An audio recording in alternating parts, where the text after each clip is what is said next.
2024년 10월 26일 연중 제29주간 토요일 제1독서 사도 바오로의 에베소서 말씀입니다. 형제 여러분, 그리스도께서 나누어 주시는 은혜의 양에 따라 우리는 저마다 은총을 받았습니다. 그래서 성경도 이렇게 말합니다. 그분께서는 높은 데로 오르시어 포로들을 사로잡으시고 사람들에게 선물을 주셨다. 그분께서 올라가셨다는 것은 그분께서 아주 낮은 곳, 곧 땅으로 내려와 계셨다는 말이 아니고 무엇이겠습니까? 내려오셨던 그분이 바로 만물을 충만케 하시려고 가장 높은 하늘로 올라가신 분이십니다. 그분께서 어떤 이들은 사도로, 어떤 이들은 예언자로, 어떤 이들은 복음 선포자로, 어떤 이들은 목자나 교사로 세워주셨습니다. 성도들이 직무를 수행하고 그리스도의 몸을 성장시키는 이 일을 하도록 그들을 준비시키시려는 것이었습니다. 그리하여 우리가 모두 하느님의 아드님에 대한 믿음과 지식에서 일치를 이루고 성숙한 사람이 되며 그리스도의 충만한 경지에 다다르게 됩니다. 그러면 우리는 더 이상 어린아이가 아닐 것입니다. 어린아이들은 사람들의 속임수나 간교한 계략에서 나온 가르침의 온갖 풍랑에 흔들리고 이리저리 밀려다닙니다. 우리는 사랑으로 진리를 말하고 모든 면에서 자라나 그분에게까지 이르러야 합니다. 그분은 머리이신 그리스도이십니다. 그분 덕분에 영양을 공급하는 각각의 관절로 온몸이 잘 결합되고 연결됩니다. 또한 각 기관이 알맞게 기능을 하여 온몸이 자라나게 됩니다. 그리하여 사랑으로 성장하는 것입니다. 주님의 말씀입니다. 복음 루카복음 13장 1절에서 9절의 말씀입니다.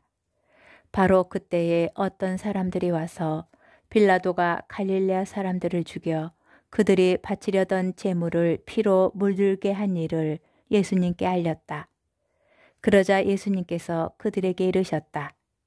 너희는 그 갈릴레아 사람들이 그러한 변을 당하였다고 해서 다른 모든 갈릴레아 사람보다 더 큰 죄인이라고 생각하느냐? 아니다. 내가 너희에게 말한다. 너희도 회개하지 않으면 모두 그처럼 멸망할 것이다. 또 실로암에 있던 탑이 무너지면서 깔려 죽은 이 18사람, 너희는 그들이 예루살렘에 사는 다른 모든 사람보다 더 큰 잘못을 하였다고 생각하느냐? 아니다. 내가 너희에게 말한다. 너희도 회개하지 않으면 모두 그렇게 멸망할 것이다. 예수님께서 이러한 비유를 말씀하셨다. 어떤 사람이 자기 포도밭에 무화과 나무 한 그루를 심어 놓았다. 그리고 나중에 가서 그 나무에 열매가 달렸나 하고 찾아보았지만 하나도 찾지 못하였다. 그래서 포도 지배인에게 알렸다. 보게, 내가 3년째 와서 이 무화과 나무에 열매가 달렸나 하고 찾아보지만 하나도 찾지 못하네. 그러니 이것을 잘라버리게. 땅만 버릴 이유가 없지 않은가. 그러자 포도 재배인이 그에게 대답하였다. 주인님, 이 나무를 올해만 그냥 두시지요.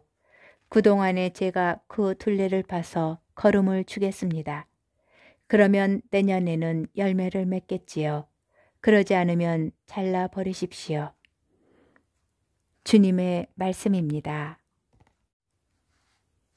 오늘의 묵상. 에베소서에는 교회가 그리스도의 몸이라는 표현이 여러 차례 나옵니다. 하나님께서는 우리를 당신 자녀로 삼으시기로 미리 정하셨고 그리스도의 피로 우리를 속량하셨습니다. 그런데 이 일은 우리 각자의 구원으로 끝나지 않으며 하나님의 우주적인 계획 안에서 의미가 있습니다. 그리스도 안에서 이루어진 우리의 속량은 때가 차면 하늘과 땅에 있는 만물을 그리스도 안에서 그분을 머리로 하여 한데 모으는 계획을 드러내 보여주시는 것입니다. 하느님께서는 천지 창조 이전부터 이러한 계획을 가지고 계셨습니다. 그 계획은 교회를 통하여 이미 드러나고 있습니다. 4장 이후로는 이러한 교회가 어떻게 살아가야 하는지를 말하여 줍니다. 교회는 인간적인 덕들을 실천할 뿐만 아니라 무엇보다도 한 분이신 하느님 안에서 일치하여야 합니다. 겸손과 온유와 인내를 실천하는 것은 한 분이신 하느님의 부르심을 따르는 것입니다. 그리고 오늘 독서에서는 교회 안에 여러 직무도 같은 예수 그리스도께서 나누어 주시고 그리스도의 몸을 성장시키려고 주어지는 것임을 말합니다.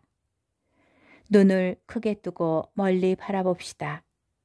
최종 목표는 만물이 그리스도 안으로 수렴되는 것입니다. 이 커다란 계획 안에서 교회는 그리스도의 몸으로서 성장하고 우리 각자도 그리스도의 충만한 경지에 다다르기까지 성장합니다. 어중간한 삶에 만족하여서는 안 됩니다. 우리가 받은 부르심에 합당하게 살아가야 한다고 할 때 그것은 머리이신 그리스도께 도달하라는 부르심이십니다.